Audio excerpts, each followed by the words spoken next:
परम पूज्य सिद्धांत चक्रवर्ती आचार्य गुरुदेव श्री विद्यानंद जी महाराज की, विश्व कल्याणकारक अहिंसा प्रधान श्रीमद विश्व धर्म की, जैनम जेतु शासनम विश्व कल्याणकारकम। धर्म स्नेही सत श्रद्धालु यहाँ पर उपस्थित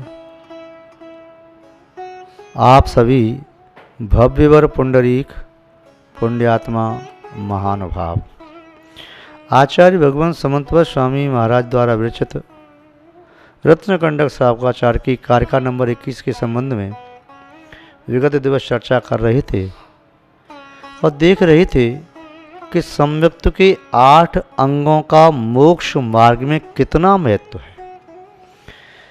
क्या सम्यक्त के अंगों का पालन किए बिना मोक्ष मार्ग में गति नहीं हो सकती? जैसे किसी गाड़ी की गति बिना पेट्रोल डीजल के हो नहीं सकती, धक्का देकर के ज़्यादा नहीं चलाया जा सकता, वैसे ही बिना पूर्ण अंग के मोक्ष मार्ग में उस जीव की गति नहीं हो सकती। डीजल पेट्रोल भी आवश्यक है, अन्य उसके पार्ट्स भी आवश्यक हैं और वह गाड़ी बिल्कुल ठीक है तो वह गति कर सकती है। जैसे रथ के 2 पहिए होते हैं, एक पहिया निकाल दो तो रथ नहीं चलेगा, बैल निकाल दो तो रथ नहीं चलेगा, ज्वाड़ी निकाल दो तो रथ नहीं चलेगा, बीच की पट्टी जिसमें जुआ अटैच है वो निकाल तो रथ नहीं चलेगा, जो रथ बना हुआ है 2 बल्ली हैं उसको निकाल तो रथ नहीं चलेगा। तो ये 8 पार्ट हैं, सब की 8 की आवश्यकता है। 2 बैल 2 पहिए 4 ये हुए, उसके साथ ऊपर एक जुआ और जुआ से लिए अटैच हुई लकड़ी, 2 पार्ट ये हुए, एक डंडी जो दोनों पहियों को जॉइंट करती है वह जिसके ऊपर पहिए घूमते हैं, इसके ऊपर रथ के ऊपर बना हुआ ऊपर का हिस्सा, किसी को निकालते जाओ तो रथ रथ नहीं कहलाएगा। आवश्यक है। आचार्य महाराज ने जो उदाहरण दिया था कि नहीं मंत्रो शरो न्यूनो, अक्षर से न्यून मंत्र विष की वेदना को दूर करने में समर्थ नहीं होता है, उसी तरह से अंगहीन अलम छेतुम न, जो सम्यक दर्शन अंग से हीन है वह अलम माने समर्थ नहीं है, छेतुम छेदन करने के लिए, जन्म संतितम संसार में जन्मन करने की श्रृंखला को, इस परंपरा को क्या नहीं है, दर्शन सम्यक समर्थ नहीं है। जैसे अक्षर की बात बड़ी अच्छी बात कही, आपको ज्ञात है सठखड्डागम के रचयिता आचार्य पुष्पदंत और भूतवली मुनिराज महिमा नगरी में बेड़ा तटाक नदी के किनारे पर आचार्य मधुवली स्वामी के सानिध्य में जो सम्मेलन चल रहा था, आचार्य दर्शन महाराज ने पत्र भेजा कि 2 योग शिष्यों की आवश्यकता है जो ज्ञान को प्राप्त कर उसे संवर्धित करें, सुरक्षित कर सकें। नरवाहन और सुबुद्धि नाम के 2 मुनि महाराजों को वहाँ भेजा। वे दोनों आचार्य महाराज के पास अंकलेश्वर की गुफा में विराजित दर्शन आचार्य महाराज के पास पहुँचे, निवेदन किया और रात्रि के अंतिम पैर में स्वप्न देखा कि 2 वृक्ष आकर के मेरी परिक्रमा कर रहे, वंदना कर रहे।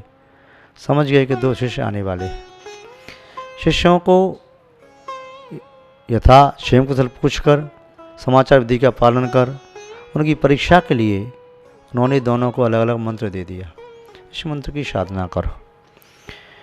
एक शिष्य के मंत्र में 1 अक्षर अधिक कर दिया, दूसरे शिष्य के मंत्र में 1 अक्षर कम कर दिया। गुरु आज्ञा के अनुसार दोनों शिष्यों ने मंत्र की आराधना की, किंतु उस विद्या मंत्र की आराधना से उपस्थित होने वाले विद्या देवता उपस्थित हुए, किंतु वे हीनांग वाले हुए या अधिक अंग वाले हुए।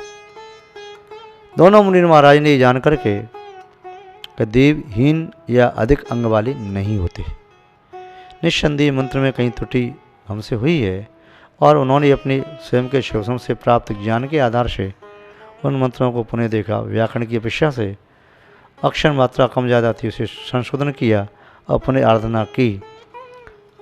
पूर्ण अंग से युक्त जो देवों का स्वरूप है ऐसी विद्या देवता उपस्थित हुई। ये है धवला जी की प्रस्तावना में, धवला पुस्तक 1 में अपन ने अभी वाचना में देखा था। महानुभाव, जब अक्षर से हीन मंत्र एक विद्या देवता को सिद्ध कराने में समर्थ नहीं है, किसी फैक्ट्री में कोई माल बन रहा है, उसमें वस्तु आपने डाल दी, कोई कम कर दिया तो वह माल नहीं बन पाता।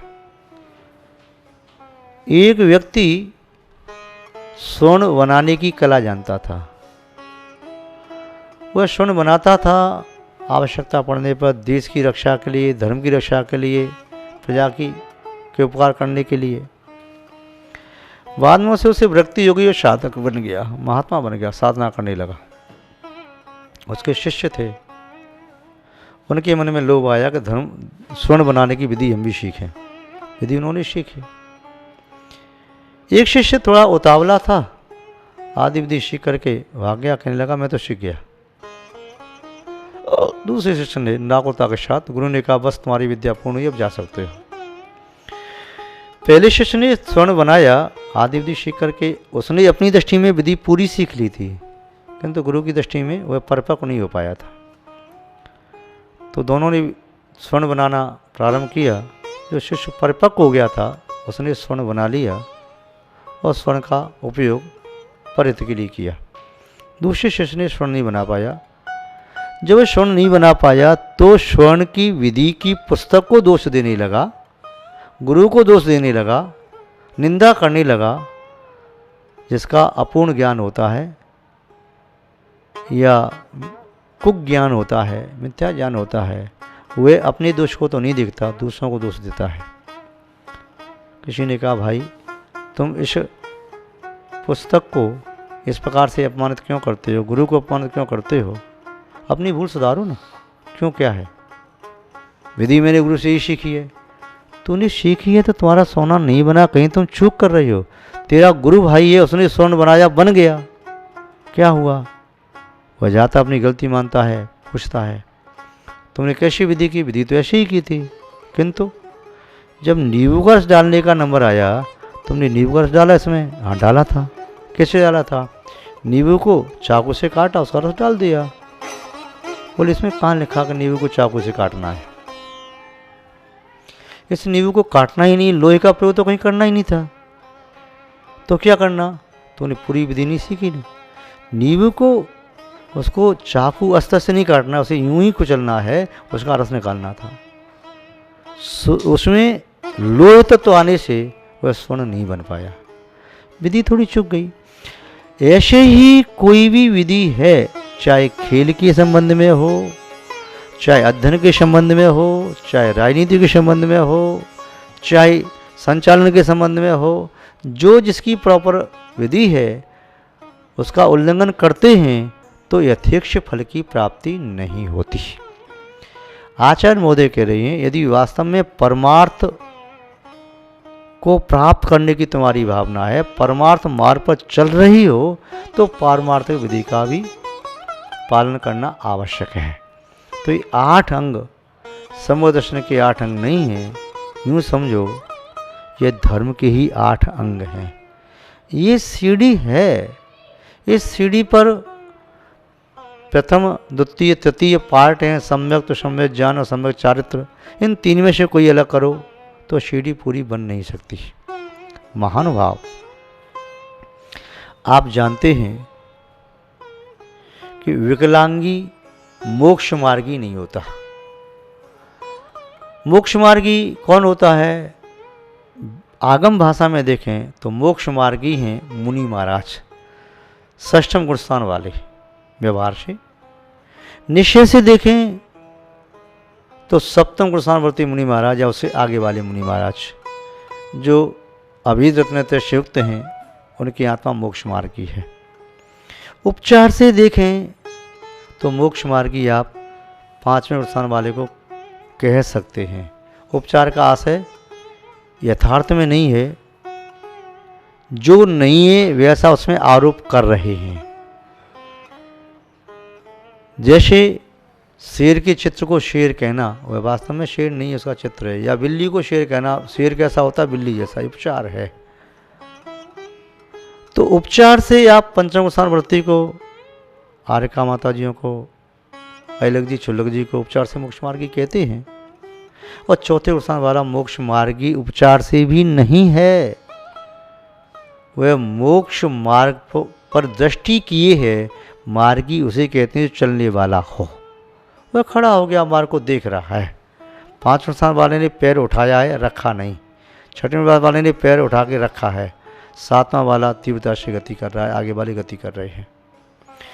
तो जो अंग भंग होता है, विकलांग होता है, इसके हाथ नहीं हो या पैर नहीं हो, सर धड़ या हार्ट का अटैक पड़ा हो, हार्ट का ऑपरेशन हुआ हो, रीढ़ की हड्डी टूटी है, कमर की हड्डी ठीक नहीं है, तो ऐसे व्यक्ति को मुनि दीक्षा लेने की पात्रता नहीं होती। विकलांग मुनि नहीं बन सकता। अंग ही नहीं, यहाँ तक कि आचार्य शिवकोटि मुनिराज ने भगवती आराधना में वटकेर स्वामी ने मूलाचार में लिखा है कि गुह्य अंग भी यदि समीचीन नहीं है तो वह मुनि नहीं बन सकता। यहाँ तक कि उसके शरीर के अंग पांग यदि विडोल और अव्यवस्थित हैं तब भी मुनि नहीं बन सकता। तो जब विकलांगी जिसके 8 अंग में से कोई भी एक अंग नहीं है तो मुनि नहीं बन सकता। कोई कहे कि मेरा ये पैर नहीं है, मैं प्लास्टिक का पैर लगा करके, फाइबर का पैर लगा के मुनि बन जाऊँ, नहीं बन सकता। या कोई हाथ नहीं है तो लगा लूँ, नहीं बनेगा। तो उसे पूर्ण अंगी होना चाहिए। विकलांग शरीर वाला मोक्ष मार्गी नहीं हो सकता तो विकलांग सम्यक्त वाला मोक्ष मार्गी कैसे हो सकता है? तो उसके लिए सम्यक्त शैल अंगी होना चाहिए, सकल अंग होना चाहिए। यहाँ तक कि लोक व्यवहार में वर्तमान में देखते हैं, यदि कोई व्यक्ति विकलांग है तो जिनेंद्र भगवान का अभिषेक पूजन करने का भी उसे अधिकार नहीं दिया जाता, प्रतिष्ठा आदि में पात्र नहीं बन सकता। यदि वे विकलांग है तो मुनि महाराज आदि को आहार नहीं दे सकता। तो विकलांग व्यक्ति की ऐसी पात्रता नहीं है। वह श्रद्धा करता है धर्म की यथाशक्ति, उपचार से मोक्ष मार्गी बनता है, यथार्थ में मोक्ष मार्गी नहीं बन पाता। तो सम्यक्त भी हमारा विकलांग न हो। लंगड़ा सम्यक्त हो, वह रत्नत्रय के पर्वत पर कैसे चढ़ाएगा? और रत्नत्रय पर्वत पर ही नहीं चढ़ पाएगा तो रत्नत्रय के पर्वत की चोटी पर विद्यमान विमान जो सीधा सिद्धालय तक जाता है उसमें सवार कैसे हो पाएगा? पहले रत्नत्रय के पर्वत पर चढ़ना जरूरी है। जो विकलांग है वो रत्नत्रय का पर्वत तो बहुत ऊंचा है, वह नीचे चढ़ना बड़ा मुश्किल है। वहाँ पर वह चक्कर काटता रहेगा, ऊपर की चोटी पर नहीं चढ़ पाएगा। जैसे गिरनार जाने वाले व्यक्ति 5वीं टोंक 4थी टोंक पर चढ़ना बड़ा मुश्किल होता है, ऐसे ही मानो रत्नत्रय के पर्वत पर चढ़ना बड़ा मुश्किल होता है। महानुभाव, तो यह सम्यक दर्शन अष्ट अंग से पूर्ण होना चाहिए। अपने सम्यक्त को सुव्यवस्थित बनाओ।